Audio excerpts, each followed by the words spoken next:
ya. Jadi kira-kira untuk rosternya jadwal mengajarnya jam berapa? Hari apa jam berapa? Jam 45 Jam 45. 11.1. Oke, baik. Lalu sedikit dulu ya. Apa kira-kira engkau punya materi sudah sampai di bagian mana ini materi? Materinya sudah sampai di desain produk kerajinan dari limbah menggunakan. Jadi nanti sebentar tujuan pembelajaran itu adalah siswa bisa mendesain dulu. Jadi mendesain dulu sebelum mereka bisa membuat kerajinan dari limbah menggunakan.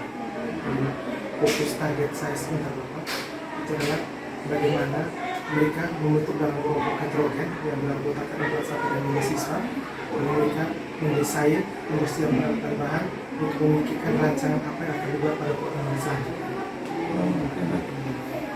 Kemudian kira-kira kompetensi apa yang mau dikembangkan untuk supervisi kali ini untuk Mas Nina? Ini kali ini akan menciptakan pembelajaran diferensiasi. Diferensiasi produk ya? Ya, produk terus apa dengan proses juga. Oh, proses Dan juga. proses. Oh, proses. Kalau kontennya sama Bapak, karena materinya sama. Hanya nanti di prosesnya itu Bapak, itu saya melihat dari instrumen gaya belajar yang sempat saya buatkan di awal. Jadi saya pisahkan ada anak gaya belajarnya visual, audio dan kinestetiknya. Saya pisahkan. Oh, jadi skenario pengelompokan seperti itu. Seperti itu Bapak, berdasarkan sesuai dengan gaya belajar. mereka. Itu hari Bapak sempat saya buat waktu instrumen asesmen diagnostik kognitif dan non-kognitif, akan saya mengumpulkan menjadi 3 siswa Bapak. 3 siswa dengan gaya belajar, dan nanti mereka berproses. Saya sudah menyiapkan LKPD-nya, lalu nanti dalam bentuk pengumpulan produknya mereka mendesain juga sama Bapak. Kalau yang dalam bentuk visual berarti mereka menyaksikan, mereka membuat dalam bentuk tampilan gambar. Oh, iya. Kalau dari audionya mereka dalam bentuk rekaman. Kalau yang kinestetik mereka gambar-gambar mereka tunjukkan di pojok-pojok di kelas. Baik, nanti kita lihat actionnya di kelas ya. Baik. Dengan jadi apa namanya, dengan kau menerapkan semuanya ya. Terus apa LPP berdiferensiasi. Jadi bisnya diferensiasi ini kan misalnya kita mulai salah satu, tetapi ini untuk pakai semua. Oke, nanti kita lihat di kelas dan sesuai dengan jadwal mungkin sekitar 15 menit lagi kita mulai di ruangan kelas. Terima kasih. Sama-sama. Siap? Siap. Sekarang saya panggil angka 29. Oke. Maksudnya yang angka yang tadi sebut angka 29 itu yang jauh. Tapi kan instruksinya jelas yang ganjil oke, yang genap yes. Ingat. Ya. Hanya satu orang yang dapat angka itu sendiri. Sekarang saya panggil angka 12. Yes.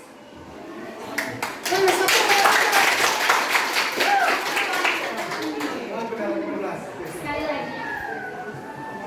Sekarang saya memanggil angka 23. Oke.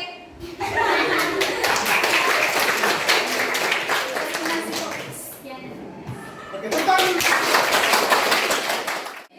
material, metode, dan pakaiannya. Dan yang berikutnya adalah analisis SWOT. Sekarang adik mereka lihat di buku itu, lihat di buku masing-masing. Di situ ditampilkan contoh produk kerajinan berbahan limbah bangun datar dari berbagai jenis sumber atau dari berbagai jenis bahan yang ada. Ada yang dari kulit jagung, ada yang dari kelapa, ada yang dari plastik, ada yang dari kertas, ada yang dari kaca, kain perca dan keramik. Kami ingin membuat kotak tisu dari bahan dasar yaitu kardus. Bisa dilihat kan? Bisa lihat semua ya gambarnya? Bisa. Jadi yang pertama, untuk pembuatannya itu kita menggambar sketsa kotak tisunya di kardus. Jadi dia punya panjang yang di sininya 21 cm, yang di sininya 7 cm, dan di sininya 5 cm. Ini untuk bagian atasnya. Yang kedua kita gunting. Gunting di dia punya batas-batasnya itu kita gunting semuanya. Yang untuk bagian bawahnya, bawah dari kotak tisunya itu, kita kasih kurang dia punya pad ukurannya. Jadi kita kurangin dengan 22 cm supaya dia bisa masuk muat dulu. Teman-teman bisa mengerti? Bisa. Kita gambar dulu dia punya kotaknya itu begini. Yang bagian atasnya lebih panjang ke bawah, yang bagian bawah agak pendek, sehingga dia bisa masuk supaya kita bisa ambil tisunya ganti lagi. Setelah itu kita tempel semua bagian-bagiannya menjadi seperti ini. Setelah tempel, kita gunting pelepah pisang. Jadi sini kami menggunakan pelepah pisang sebagai alas dari kotaknya. Gunting sama seperti bagian atas dari kotaknya itu. Kemudian kita tempel ke kotaknya yang bagian atasnya itu. Sudah jadilah.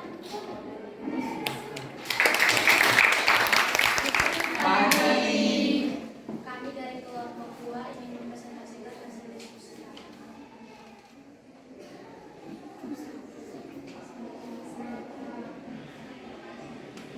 Adik-adik, mereka menampilkan tugas mereka lewat video. Kalian sekarang konsen di grup kalian masing-masing. Ya, sudah dikirimkan. Bisa nonton videonya di grup kalian masing-masing. Silakan. Maju-maju ke depan, agak kiri ke depan. Silakan. Kalau ada yang notice, ada tunggu.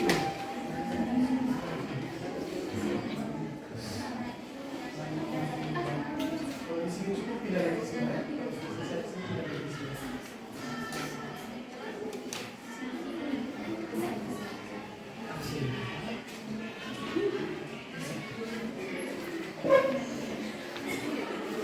Dilihat videonya tadi.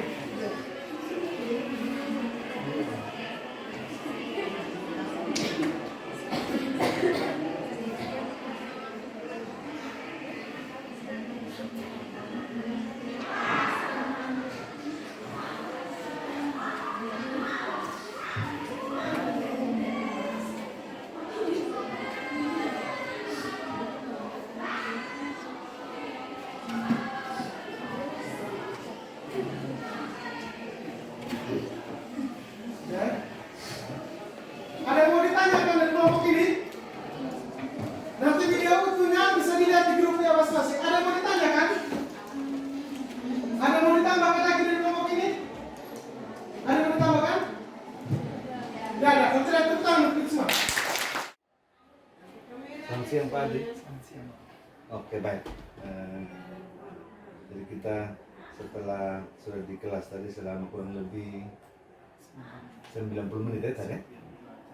Baik, jadi saya sudah amati selama proses pembelajaran mulai dari saya bahkan tadi sudah lebih dulu sebelum engkau masuk tadi masuk dan saya sudah melihat proses yang engkau atau tahapan-tahapan yang engkau jalankan dari materi ini ya. Dari materi yang sesuai dengan konsultasi di saat praobservasi tadi ya. Kemudian saya lihat tahapan yang engkau lakukan ya, diferensiasinya muncul ya. 3 diferensiasi itu muncul ketika engkau memulai pelajaran, lalu saat prosesnya ketika engkau membagi kelompok sesuai dengan gaya belajar siswa masing-masing sudah bagus. Yang saya perlu beri catatan sedikit adalah menyangkut partisipasi atau keaktifan siswa di kelas. Jadi itu mungkin saya kaitkan dengan penggunaan media. Penggunaan media. Jadi mungkin saya lihat itu yang engkau masih kurang itu engkau tidak menggunakan LCD. Jadi misalnya dari 3 gaya belajar itu kan ada yang apa? Visual. Itu kan mereka butuh, jadi mereka perlu tampilkan ke depan sehingga anak-anak lain bisa lebih fokus untuk lihat ternyata mereka punya gaya seperti ini. Kalau yang audio oke. Ya. Nah, jadi saya lihat yang masih kurang satu itu visual. Visual bagian di kelompok yang gaya belajar visual itu kurang, jadi Adri harus memanfaatkan juga sarana yang ada untuk LCD saat pembelajaran seperti itu sudah bagus. Tapi harus menggunakan media itu supaya anak-anak lebih fokus. Karena saya lihat ada beberapa yang tidak terlalu perhatikan karena memang saat itu kan memang harus ditampilkan untuk mereka lihat. Ya, seperti itu. Kemudian untuk hal-hal lain sampai dengan penutup, sampai dengan bahkan sampai dengan refleksi juga sudah bagus. Ada sudah mengikuti tahapannya dan kedepannya mungkin lebih banyak menggunakan lebih maksimal menggunakan media. Baik Bapak, terima kasih banyak untuk masukannya. Memang tadi hal yang menjadi kekurangan itu penggunaan media sehingga bisa Bapak mempartisipasi siswa kurang. Dan Bapak ini terus terang menjadi catatan saya Bapak dan masuk untuk saya perbaiki di pertemuan selanjutnya. Terima kasih banyak Bapak. Jadi luar biasa engkau sudah mempraktekkan ini dan sudah berjalan dengan baik. Tinggal 1-2 kekurangan yang perlu dibenahi sehingga pertemuan-pertemuan berikut bisa lebih baik. Oke baik, terima kasih Pak Adri. Selamat siang.